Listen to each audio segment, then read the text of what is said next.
मिरजेत टोळी युद्धातून तरुणाचा खून, एक जखमी. मिरजेत कमानवेस येथील घटना. शहरातील कमानवेस येथे गुन्हेगारी टोळ्यांच्या संघर्षातून रविवारी रात्री एका सराईत गुन्हेगाराचा कोयत्याने धारदार वार करून खून करण्यात आला.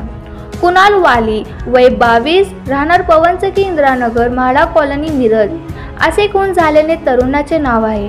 तर त्याचा भाऊ वंश वाली यांच्यावरही प्राणघातक हल्ला झाला असून तोही गंभीर जखमी आहे. याबाबत रात्री उशिराने पोलिसांनी एका संशयित ताब्यात घेतले आहे. दरम्यान दुचाकी खरेदी विक्रीच्या वादातून हा खून झाल्याने प्राथमिक तपासून समोर आले आहे. दरम्यान कुणाल वाली हा रेकॉर्डवरील सराईत गुन्हेगार आहे.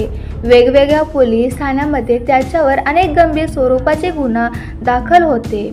काही वर्षापूर्वी त्याच्यावर मोक्कांतर्गत कारवाई झाली होती. नुकताच तो मोक्का कारवाईतून सुटून बाहेर आला होता. त्यानंतर गुन्हेगारी टोळ्यांशी त्याचा संबंध होते. या कारणाने गुन्हेगारी टोळ्यांमध्ये वारंवार संघर्ष उद्भवत होता. त्यातच मोटरसायकल खरेदी विक्रीच्या कारणातून कोणालाच याचा खून करण्यात आला.